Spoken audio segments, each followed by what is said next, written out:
लॉकडाऊनच्या काळात नागरिकांना आलेले अवाढव्य वीज बिल या विरोधात भाजपने चांगलाच आक्रमक पवित्रा घेतला आहे। आज अमरावतीच्या राजकमल चौकात भाजप महाविकास आघाडीचे प्रेत यात्रा काढून सरकारचा निषेध व्यक्त केला। यावेळी राम नाम सत्य हैच्या जोरदार घोषणा लावण्यात आल्या।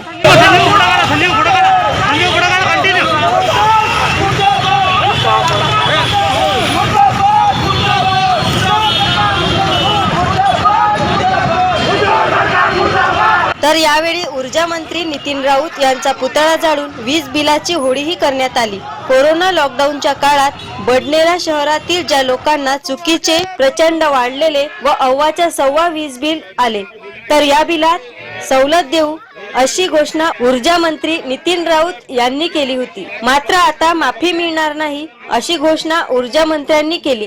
त्यामुळे मोठ्या प्रमाणावर नागरिकांमध्ये रोष व्यक्त केला जात आहे। त्यामुळे आज महाविकासच्या निषेधार्थ आज अमरावतीत राज्य सरकारची प्रेत यात्रा काढण्यात आली।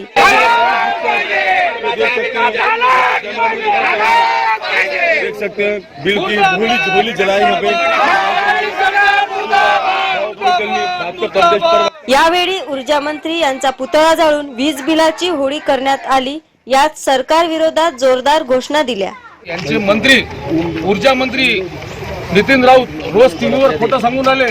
उद्धव ठाकरे मुख्यमंत्री खोटं सांगून आले रोज टीव्हीवर की आम्ही 100 युनिट पर्यंत माफ करू, त्याच्यानंतर आम्ही सगळ्यांचे बिलं दुरुस्त करून देऊ। या ठिकाणी आम्ही यांना पूर्व सूचना दिली होती की आज आम्ही बिलं घेऊन येणार आहे। इथं आल्यानंतर हे आम्हाला सांगतात की बिलं जमा करा, मग आम्ही एकेकाला समजून सांगू। यांना हे करायचं नाही आहे। यांनी जनतेच्या खिचावर डाका मारलेला आहे, यांना जनतेला लुटायचं आहे। आम्ही या सरकारचा निषेध करतो। लोकांच्या खिशावर डाका टाकणाऱ्या महाआघाडी सरकारचा मुर्दाबाद मुर्दाबाद। एएस न्यूज महाराष्ट्र करिता अमरावतीवरून रुपालीसह अनिल साखरकर।